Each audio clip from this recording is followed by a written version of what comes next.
Hello மக்களே, கார்த்தி ரேவதி செம இன்ட்ரெஸ்டிங்காக போயிட்டுருக்கு. சாமுண்டேஸ்வரி சந்திரகலா சேர்ந்து என்னதான் கும்பாபிஷேகம்னு சொல்லிட்டு பிளான் பண்ணாலுமே கடைசி நேரத்தில் நம்ம பாட்டி மூலமாக நம்ம ரேவதிக்கு எல்லா உண்மைகளும் தெரிய வரப்போகுதுன்னே சொல்லலாம். கடைசி நேரத்தில் நம்ம கார்த்தி ரேவதிக்கு கழுத்தில் தாலி கட்ட போகிறாங்க. வீடியோக்குள்ளே போகிற முன்னாடி நம்ம சேனலுக்கு சப்ஸ்கிரைப் பண்ணிடுங்க. அப்படியே பக்கத்தில் இருக்க பெல் ஐக்கனை கிளிக் பண்ணிடுங்க. அப்போ தான் நான் போடுற வீடியோலாம் உங்களுக்கு நோட்டிஃபிகேஷனாக வரும். சந்திரகலாவும் சாமுண்டேஸ்வரி கிட்ட, அக்கா நம்ம என்னதான் பிளான் பண்ணாலும் எல்லாமே சொதப்பிடுது. கடைசி நேரத்தில் இந்த கார்த்தி இப்படியெல்லாம் பண்ணுவான்னு நான் கொஞ்சம் கூட எதிர்பார்க்கல. இதுக்கு ஒரே வழிதான் இருக்கு. கும்பாபிஷேகம் கொஞ்ச நாளா நடக்காம இருக்குல்ல, பேசாம கார்த்தி அந்த கும்பாபிஷேகத்தை நடத்தி வைக்கிற மாதிரி ஒரு செயலை செய்யணும். அந்த இடத்துல அவன் ரொம்பவே பிஸி ஆயிடுவான். அந்த டைமை நம்ம யூஸ் பண்ணி நம்ம மருதுக்கும் நம்ம ரேவதிக்கும் மேரேஜ் பண்ணி வச்சிடலாம். கும்பாபிஷேகத்துக்கு அன்னைக்கே இங்க மேரேஜ் வச்சானா கண்டிப்பா கார்த்தினால இந்த இடத்துல வரவே முடியாது. அந்த சான்ஸை யூஸ் பண்ணி நம்ம ரேவதிக்கு மேரேஜ் பண்ணி வச்சிடலான்னு சொல்லிட்டு சந்திரகலாவும் சாமுண்டீஸ்வரியும் சேர்ந்து ஒரு பிளானை பண்றாங்க. சந்திரகலாவும் நம்ம சிவனாண்டி முத்துவேல் கிட்ட இந்த விஷயத்த சொல்ல ஆரம்பிக்கிறாங்க. இந்த வாட்டி இந்த கார்த்தி பையன் கரெக்டா இந்த நேரத்துல சொதப்பிட்டா, இனி அடுத்த வாட்டி ரேவதிக்கும் மருதுக்கும் மேரேஜ் நடக்க சமயத்துல கண்டிப்பா கார்த்தி வர ஒரு பிளான் இருக்குன்னு சொல்லிட்டு சந்திரகலா சிவனாண்டி முத்துவேல் கிட்ட எல்லா விஷயத்தையும் சொல்ல ஆரம்பிக்கிறாங்க. நான் சொன்ன மாதிரியே அந்த சாமி சிலையில ஒரு செயலை செய்து வைங்க. அதனால ஊர்ல உள்ளவங்க எல்லாருமே ஏதோ ஒரு பெரிய சாமி குத்தம், இதெல்லாம் பார்க்கும்போது கும்பாபிஷேகம் நடக்காதனாலதான் இப்படி ஒரு செயல் நடந்திருக்கு அப்படிங்கிற மாதிரி ஊர்ல பரப்பி விடணும்னு சொல்லிட்டு நம்ம சிவனாண்டி முத்துவேல் கிட்ட சொல்லும்போது, சிவனாண்டியும் நீ இப்பதான் சரியான ஐடியா கொடுத்துருக்க சந்திரா, கொஞ்ச நாள் ஆச்சுல, இனி செமையாட்டு நம்ம களத்துல இறங்கலாம் அப்படிங்கிற மாதிரி சிவனாண்டிய முத்துவேலு சேர்ந்து பிளான் பண்றாங்க. அதுபடியே சாமியாரும் எப்பவும் போல பூஜை பண்றதுக்காக கதவு திறக்கும் போது சாமி சிலையில இப்படி இருக்கு அதை பார்த்த உடனே அதிர்ச்சியாகி நிக்கிறாங்க. என்னடா இப்படி ஆயிட்டே அப்படின்னு சொல்லிட்டு ஊர்ல உள்ள பெரியவங்க எல்லாருமே கூட்டி வைக்கிறாங்க. பரமேஸ்வரி பாட்டியும் கார்த்தியை கூப்பிடுறாங்க. பரமேஸ்வரி பாட்டியும் கார்த்தி அந்த இடத்துல நிற்கும் போது சாமியாரும், என்னம்மா இப்படி ஒரு குற்றம் ஆயிட்டே, இது ஊருக்கு நல்லதே கிடையாது, எதனால இப்படி இருக்கும் அப்படின்னு சொல்லிட்டு யோசிக்கும் போது ஊர்ல உள்ள பெரியவங்க எல்லாருமே சேர்ந்து சரி பஞ்சாயத்துல இதை வச்சு யோசிக்கலாம்னு சொல்லிட்டு பஞ்சாயத்தை கூட்டுறாங்க. பஞ்சாயத்துல வச்சு கரெக்டா சிவனாண்டி முத்துவேல நிக்கிறாங்க. அங்க உள்ள ஊர் பெரியவங்க எல்லாருமே சேர்ந்து கும்பாபிஷேகம் இத்தனை வருஷம் ஆகிய நடக்காம இருக்கிறது தான், இதனால ஒரு பெரிய ஆபத்து வரப்போகுது, ஊர்ல கண்டிப்பா கும்பாபிஷேகம் நடத்தியே ஆகணும் அப்படின்னு சொல்லும்போது நம்ம சிவனாண்டி முத்துவேலும், நீங்க சொல்றது எல்லாமே சரியா தான் இருக்கு, ஆனா இதுக்கு எல்லாமே காரணம் ராஜசேதுபதியோட குடும்பம் தான். எத்தனை வாட்டி தான் கும்பாபிஷேகம் நடத்துறேன்னு சொல்லிட்டு தடங்களாட்டு முடிஞ்சிருக்கு. இது வரைக்கும் அவங்கனால ஏதாவது ஒரு நல்லது நடந்திருக்கா? இனியும் அவங்கள பெரிய ஆளா மதிச்சு அவங்க தான் பண்ணணும்னு சொல்லிட்டு நீங்க எதுவுமே யோசிச்சு வைக்க கூடாது அப்படின்னு சொல்லிட்டு சத்தம் போடும்போது நம்ம கார்த்திய பரமேஸ்வரி பாட்டியை, என்ன பேசிட்டு இருக்கீங்க?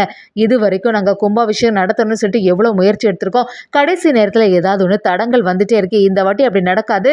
நீங்க கரெக்டான சமயத்தை குறிச்சு வைங்க அப்படி சொல்லும்போது நம்ம சிவனாண்டி முத்துவேலும் நம்ம கார்த்தி பரமேஸ்வரி பாட்டியை எதிர்த்து நிக்கிறாங்க. சரி எந்த நாள்ல கும்பாபிஷேகம் வைக்கலாம் அப்படிங்கிற மாதிரி யோசிச்சுட்டு இருக்கும்போது கரெக்டாட்டு நம்ம கார்த்தியை எதிர்த்து சிவனாண்டி கேள்வி மேல கேள்வி கேட்கும்போது நம்ம ராஜசேதுபதியா செமையா மாசா அந்த இடத்துல என்ட்ரி ஆடுறாங்க.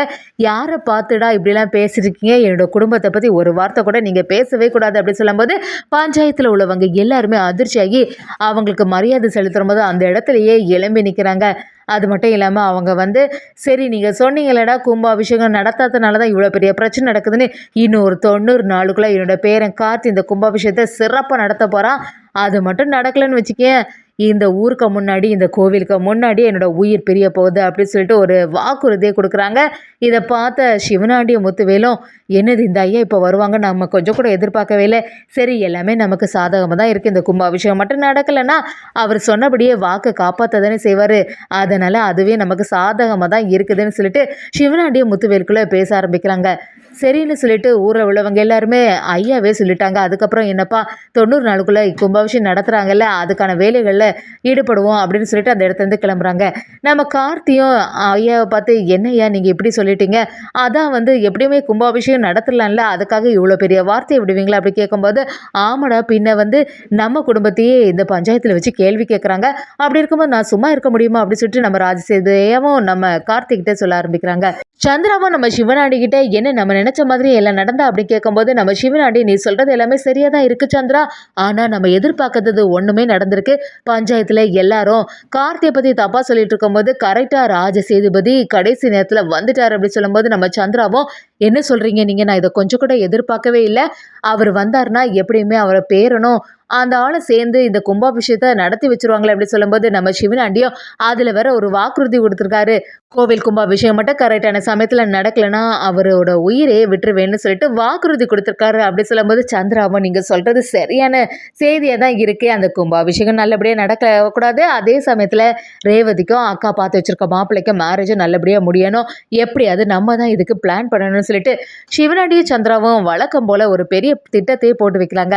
இன்னொரு சைடு பார்த்தீங்கன்னா, நம்ம சாமுண்டீச்சர் ரேவதி கிட்ட வந்து, "ரேவதி அவசரமா உனக்கு மேரேஜ் பண்ணணும்" அப்படி சொல்லும்போது, நம்ம ரேவதியும், "என்னம்மா நீங்க வந்து 6 மாசம் டைம் தருவேன்னு சொல்லியிருக்கீங்கல்ல, அந்த டைமுக்குள்ள அந்த கார்த்திய பத்தி நான் புரிஞ்சுக்க வேண்டாமா? நீங்க ஏன் இவ்வளோ அவசரப்படுத்துறீங்க?" அப்படின்னு சொல்லும்போது, நம்ம சாமுண்டீச்சரையும், "நான் சொல்றது எல்லாமே உனக்கு நல்லதுக்காக தானே இருக்கும். இந்த 2 குடும்பமும் சீக்கிரமா ஒண்ணு சேரணும்ல, அதுக்காக தான் நான் இப்படி சொல்றேன்னு" சொல்லும்போது, நம்ம ரேவதியும், "எதுக்கு அம்மா இப்படி அவசரப்படுறாங்கன்னு புரிய மாட்டேங்குது" அப்படி சொல்லும்போது, நம்ம சாமுண்டீச்சரையும், "எல்லாமே ஒரு தடங்கல்லே முடிஞ்சிட்டு இருக்கு. நீயே பார்த்தியா எவ்வளோ பரிகார பூஜை எல்லாம் பண்ணும்போது, அதுவும் சரியா நடக்கல. நான் ஜோசியர்ட்ட கேட்கும்போது, இந்த நாளுக்குள்ள உனக்கு மேரேஜ் பண்ணணும்னு சொல்லியிருக்காங்க ரேவதி" அப்படி சொல்லும்போது, நம்ம ரோகிணியும், "என்னம்மா நீங்க ஏன் இவ்வளோ அவசரப்படுத்துறீங்க?